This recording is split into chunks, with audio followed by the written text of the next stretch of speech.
The richest man in Asia, Gautam Adani, has just had a crisis that has caused him to lose that position. In this video, we explain how Gautam Adani, a billionaire, lost more than $72 billion and ceased to be the third richest man on earth. But first, please like and subscribe to this channel, and then sit back and relax.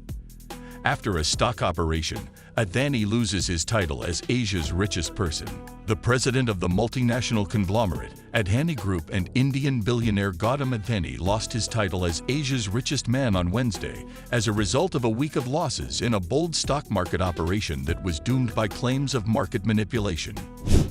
According to the Forbes list, Adani, who is thought to be worth over $72 billion, dropped to second place after recording a $13 billion loss today, giving way to fellow Indian Mukesh Ambani, who is currently in charge of the Reliance Industries Group and has an estimated wealth of $84.3 billion, after falling from 8th to 10th place during the morning when he lost nearly $4 billion. The losses in recent hours reflect a 16% depreciation in its valuation, which has caused the magnate to tumble to 15th place on the list of the richest people in the world. The collapse of Adani comes after a week of pressure on the group, which completed one of the biggest public listings on the Indian stock market with a secondary offering initially valued at $2.5 billion. The revelation of a report by U.S. investment firm Hindenburg Research, accusing the billionaire of decades-long equities manipulation and accounting fraud, 2 days before the substantial offer, overshadowed the bold initiative, though. Since opening day, the value of the shares has been falling, forcing the businessmen to take defensive measures to stem the losses and maintain the 3-day offer, which finished yesterday with all the shares sold but left firm prices in the red and below expectations. By today's market closing time, shares of Adani Enterprises, the conglomerate's main firm, had fallen by 26.4%, according to information from the Indian National Stock Exchange, NSE. Adani's businesses suffered a depreciation of more than $50 billion during the week of falls. Up until 8 days ago, he was still the third richest person in the world. Gautam Adani established the Adani Group in 1988 as a trading firm that quickly expanded into the import and export of goods and later into the development of their ports. The Adani Group now consists of multinational corporations that are primarily focused on the industrial and energy sectors. The conglomerate started to grow rapidly in 2014, just as Prime Minister Narendra Modi assumed office. Adani has openly expressed sympathy and support for Modi, and the two events coincided with the conglomerate amassing a fortune that increased from $2.4 billion to an estimated $80 billion today. The recent purchase of NDTV, described by Modi's adversaries as the nation's last significant independent station, has been criticized as a political ploy by Adani to assist improve the reputation and tamp down criticism of the Indian Prime Minister with his eyes on the next year's general election. Adani Enterprises declared that it would give the purchasers their $2.5 billion initial purchase price back. They also asserted that the choice will not have an impact on their current operations or their long-term objectives. The action brings to an end a week that started with a fraud accusation made against Adani Group entities by a U.S. investment firm. The claims are refuted by Adani's corporation. But in just a few days, the market worth of the group's enterprises fell by $108 billion. Adani is now listed as the 16th billionaire in Forbes magazine after losing $48 billion of his wealth. How did this start? Adani was the third richest man in the world less than 2 weeks ago. On January 25, India's largest secondary share offering was scheduled to begin with the sale of shares in Adani Enterprises, the company's energy division flagship. The Adani Group was charged with decades of apparent stock manipulation and accounting fraud in a study published a day earlier by the US-based investment firm Hindenburg Research. Hindenburg is an expert in shorting, which involves betting against the share price of an organization in the hope that it will decline. The Adani Group characterized the report as a vicious amalgam of deliberate falsehoods and discredited, unsupported, and out-of-date claims. This answer, however, was insufficient to satisfy investor concerns. The Adani Group is in charge of 7 publicly traded businesses that work in a variety of industries, including renewable energy, commodity trading, ports, utilities, and airports. Numerous Indian banks and state-owned insurance companies have invested or lent billions of dollars to businesses affiliated with the group.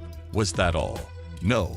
The Adani Group published a lengthy, over 400-page rebuttal to the Hindenburg study, which it referred to as a planned attack on India as the market continued to decline. It asserted that it had complied with all applicable local laws and required regulatory disclosures. He further said that the report was meant to allow Hindenburg to obtain enormous wealth illegally at the expense of several investors.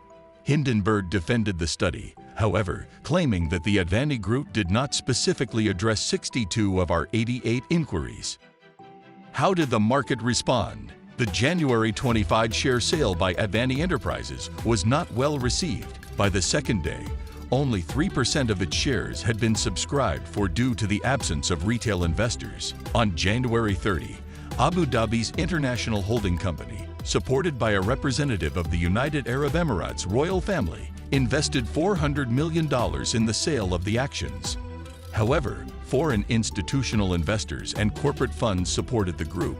Indian businessmen Sajjan Jindal and Sunil Mittal also registered for the share sale in their capacity in a last-minute rush, according to Bloomberg. After the transaction, analyst Ambarish Balaga told Reuters that the group had fallen short of its target for increasing holdings. The stock prices of the various group firms likewise kept declining. So, what's next? According to reports from Reuters and Bloomberg, India's central bank has requested information from the nation's institutions regarding their exposure to the firm.